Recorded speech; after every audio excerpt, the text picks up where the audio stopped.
Hey guys, Daniel Alexander here with Tutors for Transcendence, and today I'm going to talk about a subject that was requested by a friend of mine, and that topic is how do we reconnect with nature, and more specifically, how do we reconnect with our inner nature? So it's a great topic, and really that topic is kind of at the core of this idea of transcendence, at least to me. And I want to start out by just saying, the kind of obvious answer, which is getting out into these natural settings, these places that are more untouched by the influence of man. But I think to address that topic more thoroughly, right,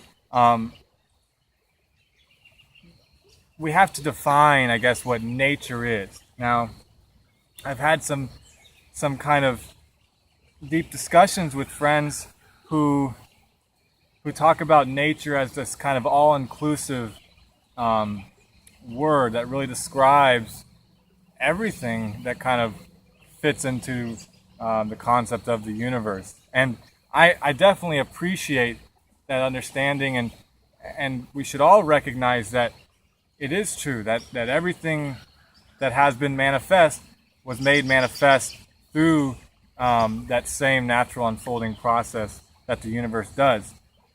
But for me, I think for the sake of having a clear understanding, it's important for us to distinguish the difference between what I would call harmonic nature and disharmonic nature, right? So harmonic nature would be, the systems that independently and autonomously create coherent systems of, production and reproduction, right? So ecosystems, there is the producers, the consumers, and the decomposers, and there's that natural cycling that perpetuates that system, for eternity, or for the length of the length that the universe dictates, you might say. So to me, I like to distinguish the difference between that kind of nature and the kind of nature that is a distortion of that, or a disharmonic attribute of that. Okay. So a great word that kind of encompasses that idea is cancer. Okay. And I know that for the most part we think of cancer as this, a physical disease that happens to bodies, and most often with human bodies. And that's not, there's reason for that, I should say. But this word cancer, right, it's really, in essence, in its general idea, is describing a system that has become disharmonic with the totality, or with the greater system, okay? And so, and when that happens on a cellular level, we call that cancer. Now, human beings on a societal level are doing that same kind of thing, right? We have created this disharmonic creation. And it's we've really gone far down that road, and it's not hard to take a look at, for instance, a downtown area and see all of these things that aren't really following the laws of nature, right? Nature decomposes everything that it produces, right? There is no waste, there is no landfill, right? There's a cyclical nature. So in our society, we don't have that cyclical nature, not yet, right? And of course, this transcendence process would be moving towards that. And I would encourage all of you to continue pursuing that idea, composting your own waste, trying to recycle and reuse, and all of those great things. So, got to get back on the train of thought there. we can see very clearly this distortion, right? These boxy metal structures. Where in nature do you see a metal box? These, I don't know, combustion vehicles, really the whole myriad of human creation is very disharmonic. And that's not to say that all of human creation is disharmonic, okay? There are ways of going about it that are more harmonic, and kind of a concept that you guys should check out is the permaculture, right? It really is about permanent agriculture, but I like to see it as permanent culture, okay? The ways in which we can, in essence, become sustainable and harmonic with our environment. So there's a lot of great principles in the idea of permaculture that apply to this kind of thinking in this subject. So yeah, we can kind of distinguish that there is this difference, this contrast, you might say, in what is harmonic nature and disharmonic nature. And so to me, reconnecting with that nature means applying to my actions in my life those actions that are harmonic, okay?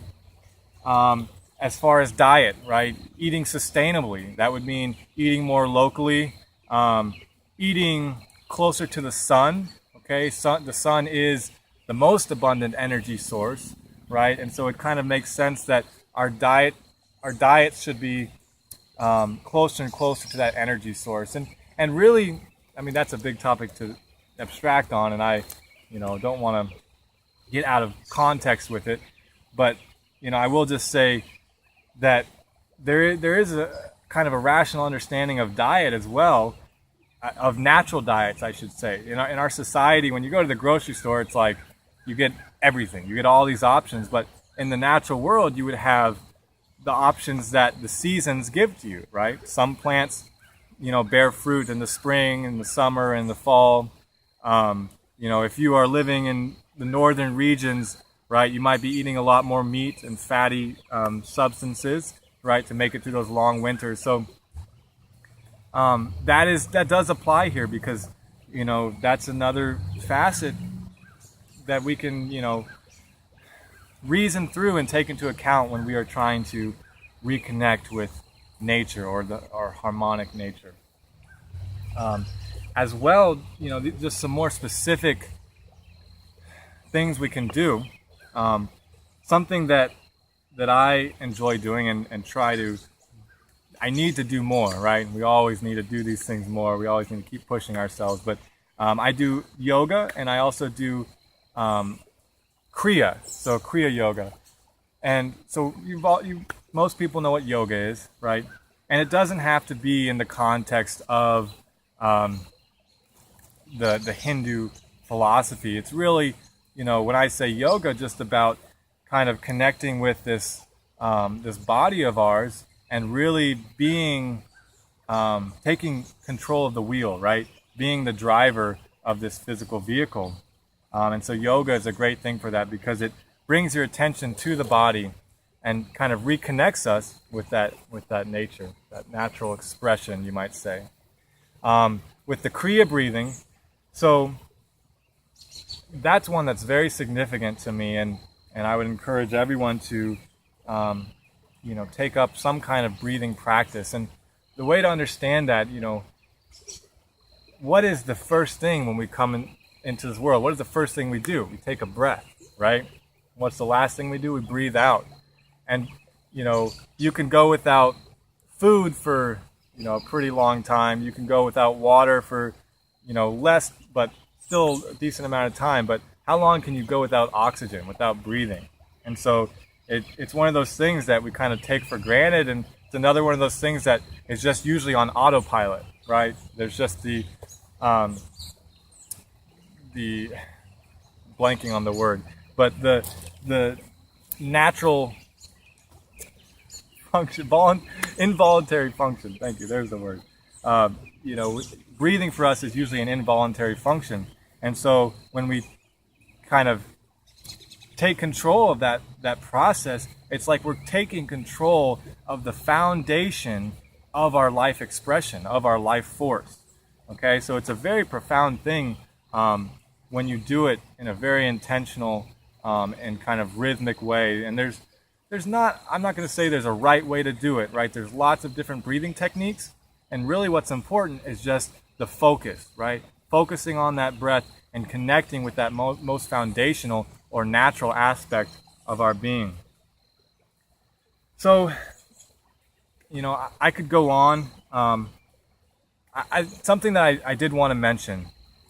It's important to recognize, you know, especially living in these cities. I grew up in the city of Houston, a very big city. You know, it's unfortunate that I never got to see the stars at night. You know, maybe there was 5 stars. That was like the most we get if we're lucky, right? We get to see 5 stars in the night sky, and, you know, you really have to go out into the country and these kind of more rural places to see that night sky. And that's just one of these small things that, you know, before modern industrialized society, that wasn't an issue. You know, people had that connection visibly. You know, it was there every night. And, you know, nowadays we don't have that. And that's just kind of one more disconnect that we have to overcome, right? So, of course, and I've addressed this in other videos, but there's so many things that we have to kind of overcome in reconnecting with nature. It can be very hard. If you are living in a skyrise in downtown, you know, in the downtown of a large city, there's not a lot there that is natural, right? Or that is a kind of pure life expression of infinitude. But having a garden, you can have, you know, plants growing in your skyrise apartment. You can have a fish tank. You can kind of create these micro environments that are more natural expressions. I love to take nature with me everywhere I go. On the dash of my car, I have all sorts of rocks and pine cones and acorns and shells and things. And it, you know, these are little totems that kind of help remind me of those natural patterns, those natural expressions. And so,